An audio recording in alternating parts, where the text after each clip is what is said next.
नमस्कार, मैं सीएस गौरव Thakur right move academy के इस सेशन में आपका स्वागत करता हूं।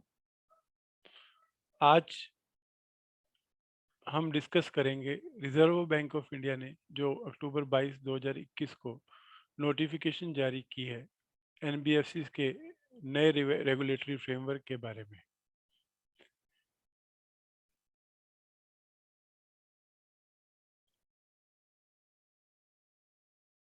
इस नोटिफिकेशन का टाइटल है scale based regulations A revise regulatory framework for NBFC.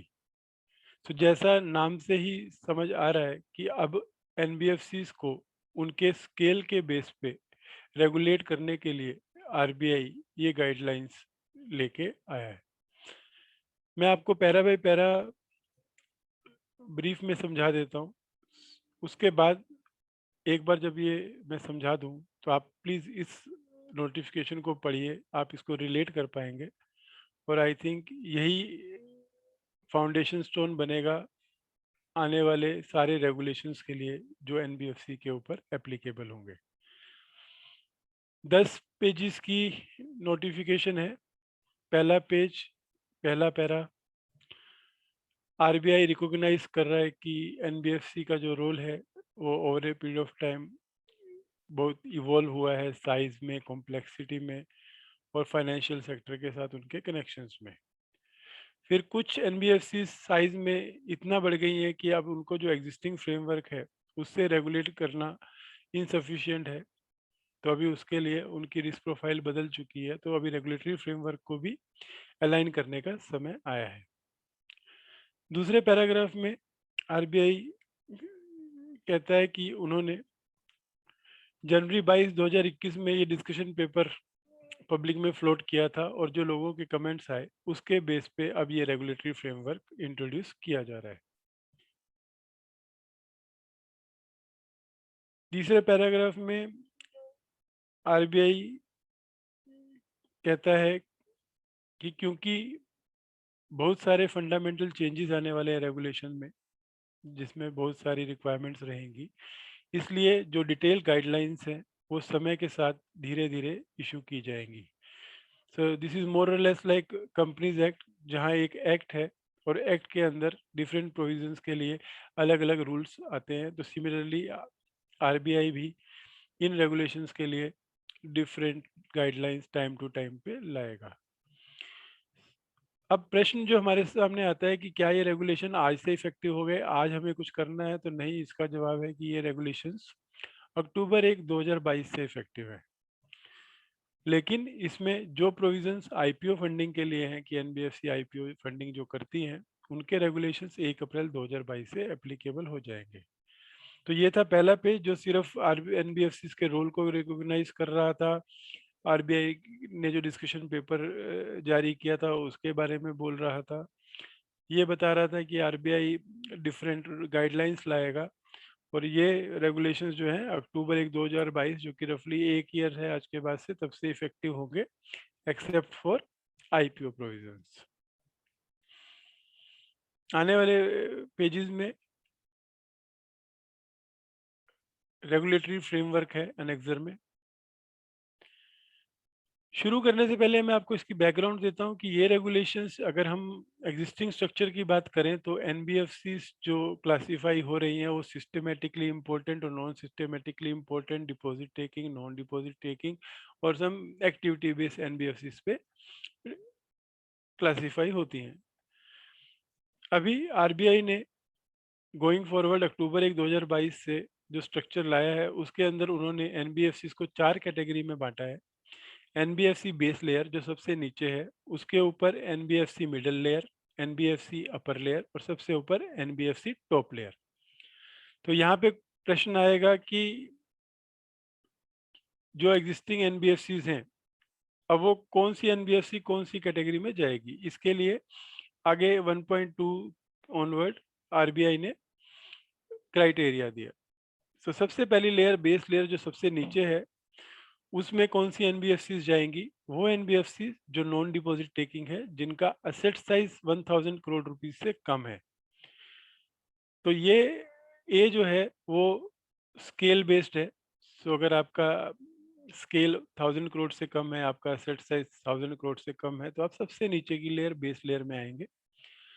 उसके अलावा एक्टिविटी बेस में जो NBFC peer to peer lending करती हैं, अकाउंट्स एग्रीगेटर हैं, या नॉन ऑपरेटिव फाइनेंशियल होल्डिंग है, या जिन्होंने पब्लिक फंड या कस्टमर इंटरफेस नहीं है जिनका, वो भी बेस लेयर में आएंगी। तो दो कैटेगरीज की कंपनी है। अगर आप इन 4 कैटेगरीज में से किसी में भी फॉल करते हैं तो आप बेस लेयर है। अगर आप नॉन डिपॉजिट टेकिंग एनबीएफसीज हैं जिसका एसेट साइज 1000 करोड़ से कम है, तब भी आप बेस लेयर में हैं। ये लेयर्स का कंसेप्ट क्यों है? आरबीआई के हिसाब से अब जो कंपनी जिस कैटेगरी में रहेगी, रेगुलेशन की कॉम्प्लेक्सिटी भी उसी हिसाब से रहेगी। तो बेस लेयर में सबसे कम रेगुलेशन, हम इनको कंपेयर करते हैं कंपनीज एक्ट से। लाइक कंपनीज एक्ट में small company, private company, public company, listed company, जैसे जैसे हम इस स्केल पे बढ़ते हैं रेगुलेशंस बढ़ते जाते हैं। तो सिमिलरली बेस लेयर पे सबसे कम रेगुलेशंस। एक और फीचर जो इस सर्कुलर के थ्रू है कि जो रेगुलेशंस है वो प्रोग्रेसिव है। दैट मीन्स अगर आप बेस से मीडियम लेवल में है तो आपको base level as well as medium level के रेगुलेशंस को फॉलो करना है। अगली कैटेगरी जो है वो है मिडिल लेयर, जिनको एनबीएफसी एमएल बोलेंगे। इस लेयर के अंदर कौन सी एनबीएफसी आएंगी? ऐसी कोई भी एनबीएफसी जो डिपॉजिट लेती है, जिसका registration as a deposit taking NBFC है, उसका असेट साइज चाहे 100 करोड़ हो, 1000 करोड़ हो, या 1 लाख करोड़ हो, वो मिडिल लेयर में आएंगी। नॉन डिपॉजिट एनबीएफसी जिनका असेट साइज 1000 करोड़ से ऊपर है, तो 1000 करोड़ से कम बेस लेयर और 1000 करोड़ से ऊपर मिडिल लेयर। उसके अलावा ये दो ए और बी स्केल के ऊपर है और सी एक्टिविटी के ऊपर है। तो जो NBFC stand loan primary dealer है, इंफ्रास्ट्रक्चर डेट फंड है, कोर इन्वेस्टमेंट कंपनीज हैं, हाउसिंग फाइनेंस कंपनीज हैं, या इंफ्रास्ट्रक्चर फाइनेंस कंपनीज हैं, ये मिडिल लेयर में आएंगी। अपर लेयर, अब अपर लेयर के लिए मॉनेटरी क्राइटेरिया नहीं दिया है। आरबीआई आइडेंटिफाई करेगा अपर लेयर जिनके ऊपर ज़्यादा रेगुलेटरी रिक्वायरमेंट एप्लीकेबल होंगी, और उसके लिए जो मेथड अडॉप्ट किया जाएगा वो इस सर्कुलर के अपेंडिक्स में दिया हुआ है। नेक्स्ट लाइन जो बोलता है कि top 10 eligible NBFC in term of their asset size shall always reside in upper layer. तो सबसे कम मिनिमम 10 एनबीएफसी तो हमेशा इस अपर लेयर में रहेंगी। टॉप लेयर, ये एक्सेप्शनली बिग एनबीएफसी जिनमें सबसे ज़्यादा रिस्क इन्वॉल्व है, ये उसके लिए लेयर है। बट आरबीआई का मानना है कि ये लेयर ऑलमोस्ट एम्प्टी रहेगी। दैट मीन्स इसका जो क्राइटेरिया है वो बहुत हाई रहेगा। अगर कोई एनबीएफसी स्केल में इतना चली जाती है कि वो अपर लेयर की लिमिट्स को भी क्रॉस करती है, तो आरबीआई उसको टॉप लेयर में कर सकता है। तो वो टॉप लेयर से अपर लेयर में, अपर लेयर से टॉप लेयर में जाएंगी। यस। सो ये था स्केल बेस में बेस, मिडल, अपर और टॉप एनबीएफसी का क्राइटेरिया। अभी एक्टिविटीज बेस में कि अगर कोई एनबीएफसी कोई पर्टिकुलर एक्टिविटी कर रही है तो वो कौन सी लेयर में रहेगी। जैसा हमने ऊपर पढ़ा, NBFC P2P, A OHC, NBFC without public fund, वो हमेशा बेस लेयर में ही रहेंगी रिगार्डलेस ऑफ साइज, जो इसका इंटरप्रिटेशन आ रहा है। Deposit taking CIC, IFC, HCFC middle या अपर लेयर में रहेंगी, बेस लेयर में नहीं रहेंगी। सो अगर आपकी एनबीएफसी इनमें से कोई भी है, so you will never be falling into base layer. SPD and IDF NBFC वो भी हमेशा मिडिल लेयर में रहेंगी। अब इनको छोड़ के जो भी एनबीएफसी बच गई, investment credit company, micro finance institution, factors, mortgage guarantee companies, वो स्केल के हिसाब से किसी भी कैटेगरी में बेस, मिडल, अपर या टॉप में रह सकती हैं। डी पॉइंट में जो एनबीएफसी गवर्नमेंट ओन करती है वो हमेशा बेस या मिडिल लेयर में रहेंगी। वो जब तक कोई फर्दर नोटिस नहीं आता अपर लेयर में कैटेगराइज नहीं होंगी। सो उनको रेगुलेशन की रिक्वायरमेंट्स जो हैं साइज के बेस पे मैक्सिमम मिडिल लेयर तक ही ले जा सकते हैं। सेक्शन 2 अब ये एनबीएफसीज तो क्लासीफाई हो गई, तो इनके ऊपर रेगुलेटरी फ्रेमवर्क क्या एप्लीकेबल है इसके बारे में बात कर रहे हैं। तो सबसे पहले जो नाम हम लोग एनबीएफसीज को बुलाते थे, NBFC ND, ND systematic important है, एनबीएफसी डी, अब ये बदल के नाम हो जाएंगे NBFC BL for base layer, NBFC ML, NBFC UL. तो जो एग्जिस्टिंग एनबीएफसी डिपॉजिट है, टेकिंग है या एनबीएफसी नॉन डिपॉजिट लेकिन सिस्टमेटिक इंपॉर्टेंट है, वो एनबीएफसी एमएल या यूएल उनके साइज के हिसाब से हो जाएगा। प्रोग्रेसिव एप्लीकेशन ऑफ रेगुलेशन हमने पढ़ा, जैसे जैसे आप ऊपर के स्केल्स में, लेयर्स में बढ़ेंगे तो आपको जो रेगुलेशंस है वो नीचे वाले भी कंप्लाई करने हैं और उस पर्टिकुलर ग्रिड के भी अप्लाई करने हैं। अब एनबीएफसी बेस लेयर को क्या रेगुलेशंस एप्लीकेबल होंगे? आज के, जब भी ये अक्टूबर 1 2022 को जब ये रेगुलेशन इफेक्टिव हो जाएंगे, तो जो उनको एग्जिस्टिंग रेगुलेशन है वो एज इट इज एप्लीकेबल होंगे, प्लस 3.1 और 3.2 में जो प्रोविजंस दिए हैं वो भी उनको एप्लीकेबल हो जाएंगे।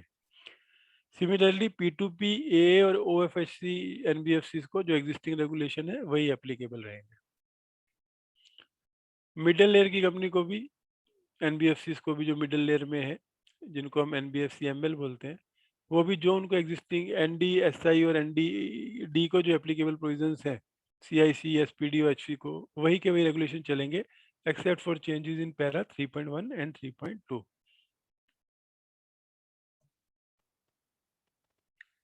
अब जो NBFC अपर लेयर में पड़ती हैं उनको मीडियम लेवल लेयर के जो रेगुलेशन है वो एप्लीकेबल होंगे, प्लस 3.1 और 3.2 में जो कहा है वो चेंजेस एप्लीकेबल होंगे। तो क्या है वो चेंजेस, अभी हम देखते हैं। सेक्शन है, पैरा है 3, regulatory changes under scale based regulation. 3.1 में ये वो चेंजेस हैं जो रिगार्डलेस ऑफ लेयर सब एनबीएफसी पे एप्लीकेबल होंगे। तो सबसे पहला है नेट ऑन फंड।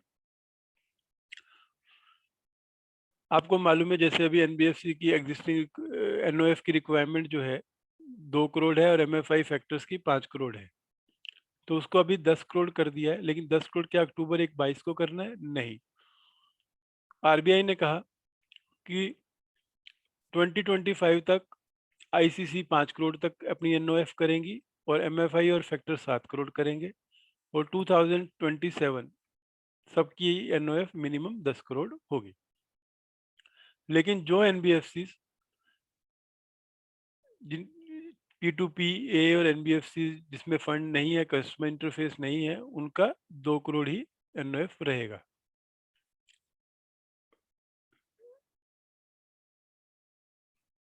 उसके अलावा जो existing NBFC, IDFC, IFC, MGC, HFC and SPD, उनके लिए जो मिनिमम एनओएफ स्पेसिफाई किया है वो चेंज नहीं होगा। सो पहली रिक्वायरमेंट जो सबको एप्लीकेबल है वो है एनओएफ की, कि 10 करोड़ की फिगर को आप ध्यान में रखें कि अभी 2027 तक इन कंपनियों को 10 करोड़ तक करना है। P2P, AA और जिनमें पब्लिक फंड्स नहीं है उनकी 2 करोड़ ही रहेगी, और IDF, IFC, MGC, HFC and SPD जो इन कंपनियों में डील करते हैं उनको ये वर्ड्स बहुत इजीली आइडेंटिफाई होंगे।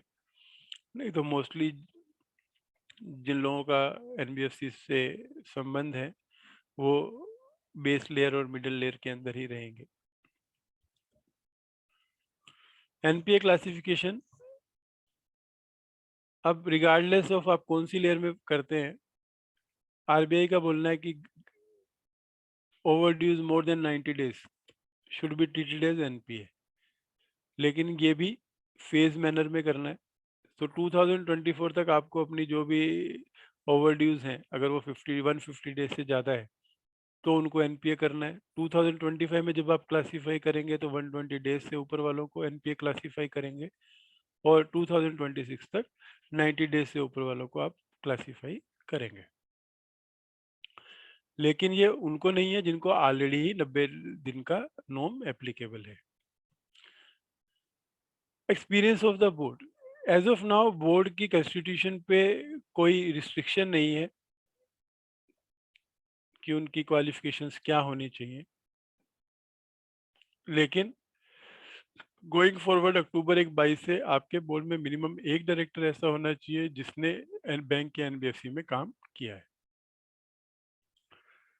और फोर्थ है सीलिंग ऑन आईपीओ फंडिंग। आप कोई भी एनबीएफसी है, अगर आप आईपीओ फंडिंग कर रही है तो आपको 1 करोड़ रुपए पर बोरोवर की लिमिट एप्लीकेबल है, और हमने शुरू में पढ़ा ये प्रोविजन 1 अप्रैल 2022 से इफेक्टिव हो जाएगा।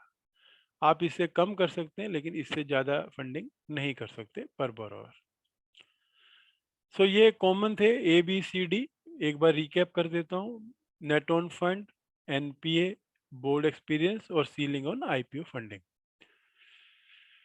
अब स्केल बेस्ड रेगुलेशंस जो चेंज आए हैं अपार्ट फ्रॉम एग्जिस्टिंग कंप्लायंसेस, वो 3.2 में है। तो सबसे पहले हम देखते हैं कैपिटल गाइडलाइंस।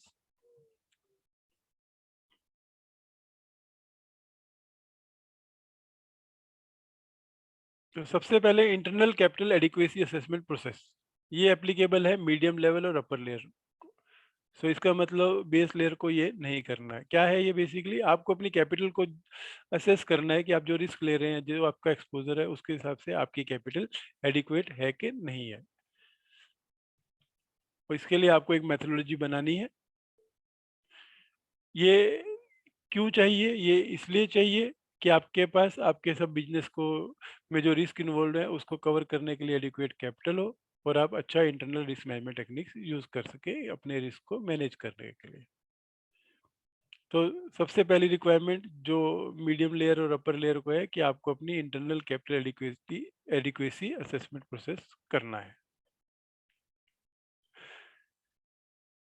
उसके अलावा अपर लेयर जो क्लास में एनबीएफसीज हैं, उनको क्या एडिशनल करना है? उनको कॉमन इक्विटी टायर 1 जो कैपिटल है वो 9% ऑफ रिस्क वेटेज एसेट होनी चाहिए। लीवरेज, उनको लीवरेज की रिस्ट्रिक्शंस आएंगी जो आरबीआई नोटिफाई करेगा, तो उससे ज़्यादा लीवरेज वो लोग नहीं ले सकते। उनके लिए different classes of standard set के लिए डिफरेंट प्रोविजनिंग रिक्वायरमेंट्स आएंगी। सो जो ऑलरेडी इस एनबीएफसी का काम कर रहे हैं उनको ये प्रोविजनिंग क्या होती है, लीवरेज क्या है, कॉमन इक्विटी टायर 1 क्या है, वो अवेयर है। लेकिन इसकी जब गाइडलाइंस आएंगी तो उसको डिटेल में फॉलो करना है।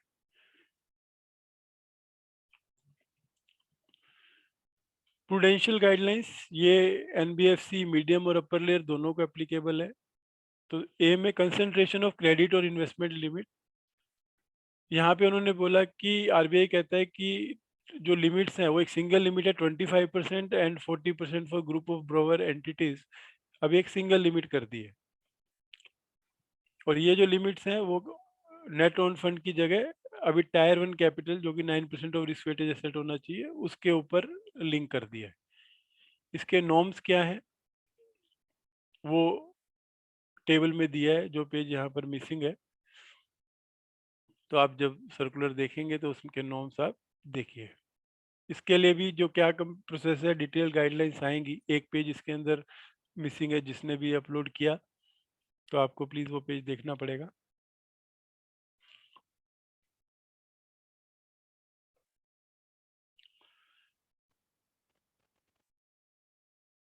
जो एनबीएफसी अपर लेयर में उनको क्या एडिशनल रिक्वायरमेंट्स है? Large exposure framework. अभी ये अपर लेयर में जो कंपनी है उनके लिए लार्ज एक्सपोजर फ्रेमवर्क इंट्रोड्यूस किया जाएगा। किस कहाँ पर? To all counter parties, group of connected counter parties, उस एक्सपोजर की सीलिंग के लिए। और इसके लिए भी गाइडलाइंस की क्या होता है लार्ज एक्सपोजर, क्या रिपोर्टिंग करनी है, क्या लिमिट्स हैं, आरबीआई इसके लिए भी आपको सर्कुलर लाएगी। Apart from this internal exposure limits भी एनबीएफसी जो है, जो अपर लेयर में है, वो बोर्ड के थ्रू अप्रूव कराएगी कि अदर देन कैपिटल मार्केट और कमर्शियल रियल एस्टेट के सेक्टर के अलावा जो डिफरेंट सेक्टर में उनका एक्सपोजर है, तो वहाँ पे वो कितना एक्सपोजर ले सकते हैं ये बोर्ड डिसाइड करेगा।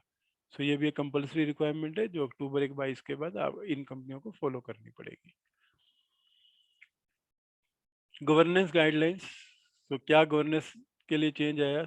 सबसे पहले एनबीएफसी बेस लेयर के लिए तो ऑलमोस्ट बहुत सब लोग जो कंपनीज में काम करेंगे वो बेस लेयर कंपनीज में आएंगी, तो ये हमें ध्यान से देना है कि सबसे पहले एक रिस्क मैनेजमेंट कमेटी जो है वो कंस्टिट्यूट करनी है अक्टूबर 1 22 के बाद, जो रिस्पॉन्सिबल होगी सब रिस्क को इवेल्युएट करने के लिए, और ये रिपोर्ट करेगी बोर्ड को। बेस लेयर के लिए एप्लीकेबल है। डिस्क्लोजर्स में अब आपको अपने type of exposure, relative party transaction, loan to director, senior officer and customer complaint का डिस्क्लोजर की रिक्वायरमेंट भी आपको आएगी। इसके लिए सर्कुलर आएगा, so we need not worry as of now, 1 साल का टाइम है। Now loan to director, senior officer and relative of directors. So NBFC जो बेस लेयर में है, उनको एक बोर्ड से अप्रूव पॉलिसी बनानी है जिसमें जो एनबीएफसी अपने डायरेक्टर्स को, ऑफिसर्स को, रिलेटिव को लोन दे सकती है, उसके बारे में प्रोविजंस रहेंगे। इसके लिए भी सर्कुलर आरबीआई में आएगा। यहाँ पर मैं आपको ध्यान में दिलाना चाहूंगा, लोन टू डायरेक्टर सुनते ही 185 में सबसे पहले रिस्ट्रिक्शन आती है, लेकिन उसमें एनबीएफसी को एग्जाम्प्ट है, प्रोवाइडेड आप जो लोन देते हैं वो एक गवर्नमेंट की सीलिंग्स के इंटरेस्ट से ज़्यादा चार्ज करते हैं। तो जब आप उनको दे सकते हैं एनबीएफसी, तो वो एनबीएफसी अब नाउ बोर्ड की पॉलिसी बनेगी और उसके बाद दे पाएगी। सो बेस लेयर में रिस्क मैनेजमेंट कमेटी, डिस्क्लोजर्स और पॉलिसी बनाना, ये 3 चीज़ें आपको एप्लीकेबल हुई, apart from whatever you are doing. उसके अलावा क्या, मीडियम लेयर, अपर लेयर में पहली रिक्वायरमेंट, जो आपके की मैनेजरियल पर्सन है, अब वो किसी और एनबीएफसी एमएल और एनबीएफसी यूएल में ऑफिस नहीं होल्ड करेंगे, इंक्लूडिंग डायरेक्टरशिप, लेकिन सब्सिडरी में होल्ड कर सकते हैं। जो लोग ऑलरेडी किसी और एनबीएफसी एमएल और यूएल में होंगे उस टाइम, उनको 2 साल का टाइम दिया जाएगा वो ऑफिस रिलिक्विश करने के लिए। सो बीएल में डायरेक्टरशिप होल्ड करने के लिए कोई मनाही नहीं है। सिमिलर प्रोविजन इंडिपेंडेंट डायरेक्टर्स के लिए, जहाँ पे ये बोला कि कोई भी इंडिपेंडेंट डायरेक्टर्स 3 कंपनियों में, एनबीएफसी एमएल यूएल में इंडिपेंडेंट डायरेक्टर नहीं हो सकता 3 से ज़्यादा। तो अगर इससे ज़्यादा है तो 2 साल के अंदर अंदर आपको कम करना है। बीएल में जितनी चाहिए उतनी बन सकती है, लेकिन सब्जेक्ट टू, जैसा आपको पता है, 10 कंपनियों से ज़्यादा हो नहीं सकता, और लिस्टेड कंपनियों में 7 की लिमिट है।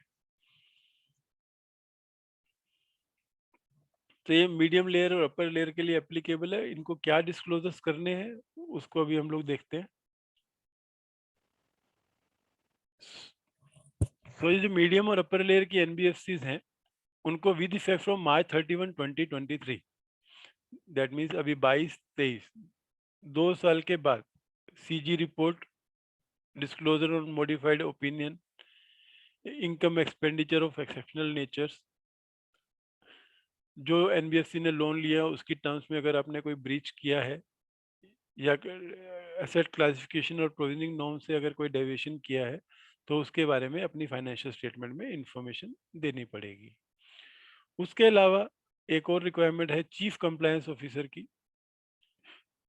क्या काम होगा चीफ कंप्लायंस ऑफिसर का? जो सीनियर पर्सन हो और वो इंश्योर करे इफेक्टिव कंप्लायंस कल्चर और strong compliance risk management framework में हेल्प करने के लिए। तो यहाँ पे जो रिस्ट्रिक्शन है कंपनी एक्ट में, जैसे कंप्लायंस लिस्टिंग में कंप्लायंस ऑफिसर मतलब कंपनी सेक्रेटरी, तो यहाँ पे कंपनी सेक्रेटरी नहीं बोल रहे हैं, वो बोल रहे हैं सीनियर पर्सन होना चाहिए। So we have to make sure एक senior person is designated as a chief compliance officer. इसके लिए कोई ट्रांजिट पीरियड नहीं है, तो अक्टूबर 1 22 में इस अंडरस्टैंडिंग से आपको होना चाहिए। जब ये एप्लीकेबल हो तो आपके पास अक्टूबर 1 22 से चीफ कंप्लायंस ऑफिसर होना चाहिए, और बोर्ड को एक पॉलिसी बनानी है जिसमें उसकी रोल रिस्पॉन्सिबिलिटी जो है वो डिफाइन करनी है। Purpose to promote better compliance culture in organisation. Compensation guidelines. अब एनबीएफसी मीडियम लेयर या अपर लेयर कंपनीज को एक रेम्यूनरेशन पॉलिसी बनानी है, जिसके अंदर मेंशन होगा रेम्यूनरेशन कमेटी के कॉन्स्टिट्यूशन का, प्रिंसिपल फॉर फिक्स वेरिएबल पे का,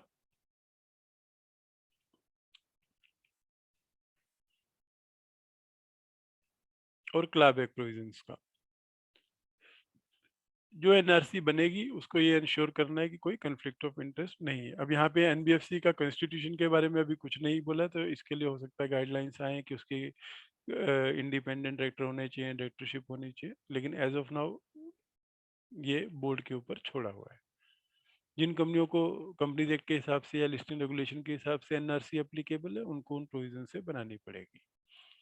उसके अलावा एमएल और यूएल कंपनीज को क्या कंप्लाई करना है कि जो भी उनकी कमिटीज हैं उनके रोल प्रॉपर डिफाइन करने और एक कैलेंडर ऑफ रिव्यू बना के रखना।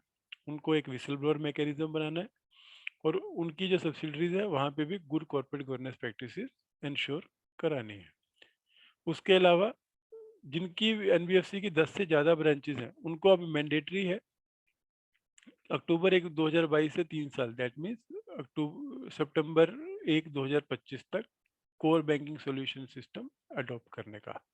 इन सब के लिए सर्कुलर आरबीआई डिटेल में देगा। तो अगर मैं समराइज करूं कि क्या रिक्वायरमेंट्स आ गई, तो सबसे पहले इंटरनल कैपिटल असेसमेंट की रिक्वायरमेंट आई जो कि मीडियम लेयर और अपर लेयर दोनों को एप्लीकेबल थी ए में, राइट। उसके बाद कॉमन इक्विटी टायर जो 9% होना चाहिए रिस्क वेटेज एसेट्स का, लीवरेज फॉलो करना है, डिफरेंशियल स्टैंडर्ड एसेट प्रोविजनिंग जो जिसके लिए गाइडलाइंस आएंगी वो फॉलो करनी है, जिनमें से B C D upper layer को करनी है और खाली internal capital assessment medium layer को करना था। फिर प्रूडेंशियल गाइडलाइंस में आपको सिंगल लिमिट हो गई है 25% for single borrower and 40% for group of borrowers, और ये अब टायर 1 कैपिटल के बेस पे डिसाइड होगा ना कि ऑन फंड के बेस पे। इन सब के लिए भी सर्कुलर टाइम से आएंगे। उसके अलावा जो अपर लेयर कंपनीज है, तो आप देख रहे हैं कि अपर लेयर को ज़्यादा रेगुलेशंस एप्लीकेबल है, लेकिन क्यों मीडियम लेवल, जो मीडियम को एप्लीकेबल है वो अपर को तो है ही है, प्रोग्रेसिव अप्रोच होने के कारण। उसके अलावा लार्ज एक्सपोजर फ्रेमवर्क के लिए भी गाइडलाइंस आएंगी। फिर अपर लेयर की एनबीएफसीज को इंटरनल एक्सपोजर लिमिट्स भी सेट करनी है डिफरेंट सेक्टर्स के लिए। गवर्नेंस के पॉइंट ऑफ व्यू से तो जो बेसिक बेस लेयर की कंपनी है उनमें ज़्यादा रिक्वायरमेंट नहीं है, सिर्फ एक रिस्क मैनेजमेंट कमेटी बनानी है, कुछ डिस्क्लोजर्स देने हैं और एक पॉलिसी बनानी है loan to director senior officers के लिए। और गवर्नेंस के पॉइंट ऑफ व्यू से जो मीडियम लेयर और अपर लेयर की कंपनी है उनको केएमपी का इंश्योर करना है कि वो किसी और एमएल और यूएल कंपनी में केएमपी या ऑफिस नहीं होल्ड कर रहे हैं एक्सेप्ट सब्सिडरी। इंडिपेंडेंट 3 से ज़्यादा एनबीएफसी एमएल यूएल में नहीं हो सकते। डिस्क्लोजर्स बैलेंस शीट्स में देने हैं। चीफ कंप्लायंस ऑफिसर अपॉइंट करना है। कंपनसेशन गाइडलाइंस तो बोर्ड अप्रूव्ड कंपनसेशन पॉलिसी बनानी है जिसमें एनआरसी की कॉन्स्टिट्यूशन के बारे में भी लिखा होना चाहिए। उसके अलावा आपको डिफरेंट कमिटीज के रोल अलाइनेट करने हैं, विसल ब्लोअर पॉलिसी बनानी है, और जो लोग लिस्टेड कंपनी में उनको ये सब प्रोविजंस के बारे में मालूम रहेगा, जो अनलिस्टेड में है उनको लिस्टेड कंपनी के एनुअल रिपोर्ट देख के ये सब समझ आ सकता है। कोर बैंकिंग सॉल्यूशंस, अगर आपके एनबीएफसी की 10 से ज़्यादा ब्रांचेज है तो आपको कोर बैंकिंग सॉल्यूशन अडॉप्ट करना है। अब अपर लेयर की कंपनी को क्या है क्वालिफिकेशंस कि आपका जो बोर्ड है उनके पास जो जिस टाइप का बिजनेस है उस टाइप के एक्सपर्टाइज के बोर्ड मेंबर होने चाहिए, और 3 साल के अंदर मैंडेटरी आपको लिस्ट होना है। और जब तक लिस्ट नहीं होते तब तक डिस्क्लोजर लिस्टेड कंपनी के हिसाब से बोर्ड के अप्रूव्ड पॉलिसी से आपको देना है। इंडिपेंडेंट डायरेक्टर का कभी भी रिमूवल हुआ या रिजाइन किया उनकी टर्म से पहले तो आपको रिपोर्टिंग करनी है। टॉप लेयर, जो हमने बोला कि आरबीआई मेथड सेट करेगा कि टॉप लेयर में कैसे आइडेंटिफाई करना है, तो यहाँ पे बोल रहे हैं कि सबसे पहले उनको हायर कैपिटल चार्ज है तो उनको कैपिटल एडिक्वेसी ज़्यादा रखनी पड़ेगी।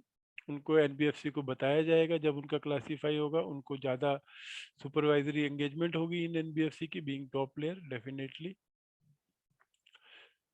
तो ट्रांजिशन पाथ कैसे है? जनरली आप ये मान के चलिए कि अगर कंपनी बेस लेयर और मिडिल लेयर में है तो मिडिल लेयर से अपर लेयर में कैसे जाएंगी। तो यहाँ पर आरबीआई बोलता है कि department of regulation reserve bank NBFC को बताएगा कि उनकी क्लासिफिकेशन होने वाली है, उसके लिए क्या टाइमलाइंस है।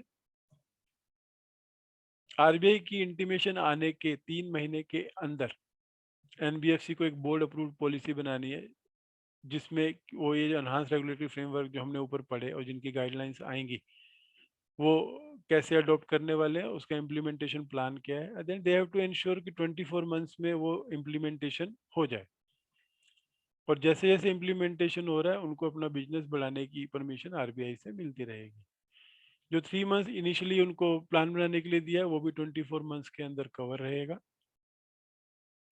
जो भी ये रोड मैप जो हमने ऊपर ए में पढ़ा कि कंपनी बनाएगी बोर्ड के थ्रू, वो आरबीआई को इंटीमेट करना है। तो एक बार एनबीएफसी अपर लेयर में गई तो इनको 5 साल तक उस क्लासिफिकेशन में रहना है, इवन इफ बाद में ये क्राइटेरिया मीट नहीं करता। सो कम से कम अगर एक बार आप क्लासीफाई हो गए अपर लेयर में तो 5 साल तक आपको ये प्रोविजंस एप्लीकेबल रहेंगे। लेकिन किस सिचुएशन में आप 5 साल से पहले बाहर आ सकते हैं, जब आप वॉलेंटरली ये अपने बिजनेस को बोर्ड के अप्रूवल पॉलिसी के थ्रू स्केल डाउन करते हैं, लेकिन ये फाइनेंशियल कंडीशन खराब है या फिर एडवर्स सिचुएशंस है, इसके कारण नहीं होना चाहिए। फिर जो एनबीएफसी ऑलमोस्ट अपर लेयर तक पहुंचने वाली हैं उनको आरबीआई एडवांस में इंटीमेशन देगा। उनके पास उन कंपनियों को ये ऑप्शन है कि अगर वो अपर लेयर में नहीं जाना चाहते तो अपने स्केल को टाइम रहते रिड्यूस करें। फिर जो ये असेसमेंट मेथोडोलॉजी है ये टाइम टू टाइम रिव्यू की जाएगी। गवर्नमेंट ऑन एनबीएफसी को हमने ऑलरेडी पढ़ा कि वो हमेशा बेस या मिडिल लेयर में रहेंगी, अपर लेयर में नहीं जाने वाली हैं एज ऑफ नाउ। फिर जो एनबीएफसी पब्लिक फंड नहीं ले रही हैं, जिनका कस्टमर इंटरफेस नहीं है, वो एनबीएफसी के लिए अलग से रेगुलेटरी गाइडलाइंस आएंगी। सो क्रक्स इन गाइडलाइंस का ये है कि ये एक ब्रॉड फ्रेमवर्क है जहाँ 4 टाइप से एनबीएफसी बीएल एमएल यूएल और टॉप लेयर 4 कैटेगरी में सब एनबीएफसी बढ़ जाएंगी। इनके लिए डिटेल गाइडलाइंस आएंगी। आपको रेगुलेटरी रिक्वायरमेंट है, कैपिटल बढ़ाना है, एनओएफ बढ़ाना है, आपको कोई डिस्क्लोजर्स रिक्वायरमेंट फॉलो करनी है, तो इन सब के लिए गाइडलाइंस आएंगी। तो अगर आज आपने इसको ध्यान से समझ लिया है तो जैसे जैसे जब ये गाइडलाइंस आएंगी तो आप इसको इन रेगुलेशन से रिलेट कीजिए, और जो रेगुलेशन अक्टूबर 1 22 से इफेक्टिव हो रहे हैं उसके लिए एडवांस में एक्शन लीजिए, और जो उसके बाद में जिनके लिए ट्रांजिशन पाथ है उस पाथ को फॉलो कीजिए। होप आपको ये समझ आया होगा। अगर कोई भी डाउट है, कोई भी क्वेरी है तो आप मुझे फ़ोन कर सकते हैं, व्हाट्सएप कर सकते हैं। मेरा नंबर है 9820255196। ये राइट मूव एकेडमी हमारा एक इनिशिएटिव है जिसके थ्रू हम लोग कंपनीज एक्ट, आरबीआई, सेबी के जो प्रोविजंस हैं उनको जिनको भी सीखना है उनको समझाने के लिए हम तत्पर हैं। धन्यवाद।